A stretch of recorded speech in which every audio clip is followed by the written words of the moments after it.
जय श्री कृष्णा दोस्तों। तो आज हम बात करेंगे अध्याय 2 और श्लोक 56, जिसमें श्री कृष्ण कहते हैं कि दुखेषु विद्विग्न मना सुखेषु विगत स्पृहा वीतरागा भय क्रोधा स्थिर धीर मुनिर्चते।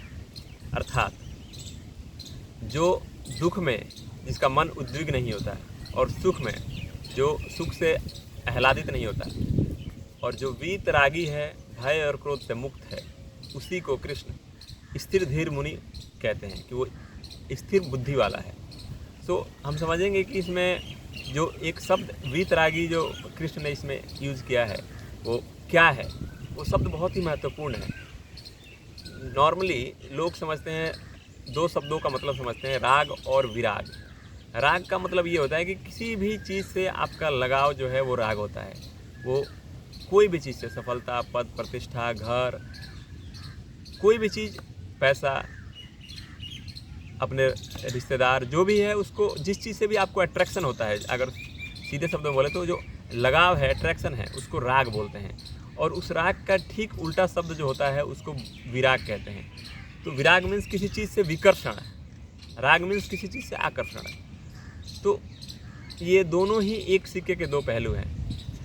नॉर्मली जो लोग अपने आप को हमारे यहाँ जो सन्यासी कहते हैं और जो अपने आप को सन्यासी मानते हैं, जो सब छोड़ देते हैं, पैसा छोड़ देते हैं या फिर अपना घर छोड़ के चले जाते हैं, कुछ लोग इन चीज़ों के लिए भाग रहे हैं और कुछ इन चीज़ों को छोड़ के चले जाते हैं।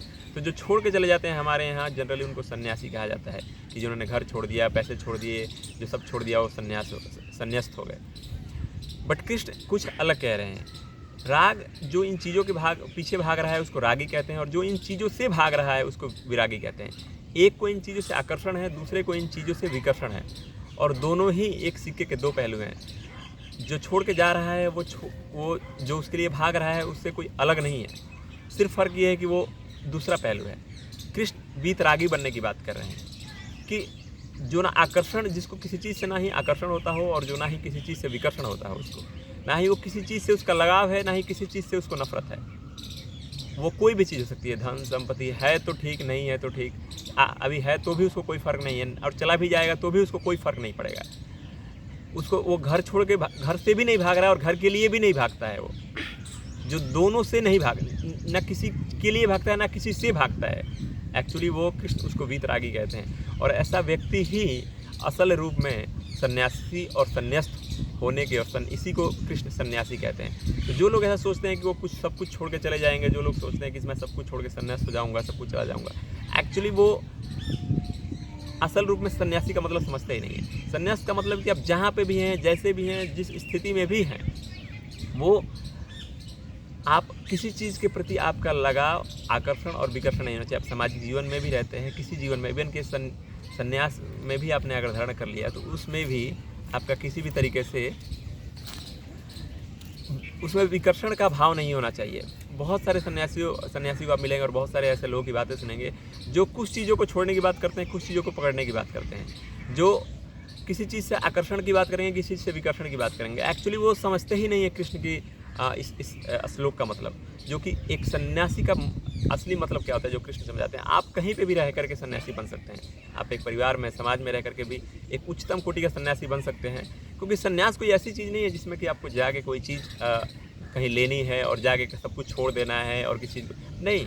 सन्यास का मतलब ये है कि आपको किसी चीज़ से आकर्षण और विकर्षण, वो धन संपत्ति, इवन की मतलब कोई भी चीज़ ऐसा मानते हैं आप, गाड़ी, बंगला, शोहरत, पद, प्रतिष्ठा, औरत, किसी भी चीज़ से, बाल बच्चे, रिश्तेदार, किसी भी चीज़ से ना आकर्षण का भाव ना होना चाहिए आपके मन में, और ना ही विकर्षण। कोई चीज़ आए तो ना ही आपको आने से उसको लगता है कि मेरे पास आनी नहीं चाहिए, मैं उसको देख नहीं सकता, मैं उसको टच नहीं कर सकता, मैं ये छू नहीं सकता, कोई भी चीज़।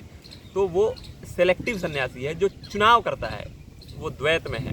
जो भी बंदा चुनाव करता है जीवन में, वो द्वैत में है, और वो कभी शांति को प्राप्त नहीं हो सकता, क्योंकि चुनाव करना एक अशांति का मुख्य कारण है।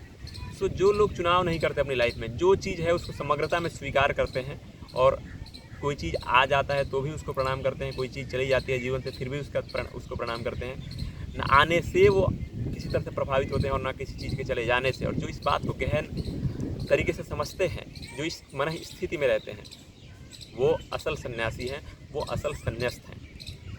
सो इस पूरे पूरे जो श्लोक है इसमें कृष्ण वीतरागी शब्द का जो मुख्य जो मतलब है वो समझाने की कोशिश कर रहे हैं। तो जिसका किसी भी सुख से ना मन आह्लादित होता है, ना किसी दुख से वो ज़्यादा किसी दुखित होता है, और जो भय क्रोध से मुक्त है और जो वीतरागी है वही असल संन्यास्त कहलाने योग्य है, और वही कृष्ण इसमें समझाने की बात कह रहे हैं। सो होप, आशा करता हूँ कि आपको इस श्लोक का अच्छे से मतलब समझ में आ गया होगा और सन्यासी का भी असल मतलब आपको समझ में आ गया होगा। मिलेंगे किसी दूसरे वीडियो में किसी दूसरे श्लोक का मतलब समझते हुए, तब तक के लिए धन्यवाद। जय श्री कृष्ण।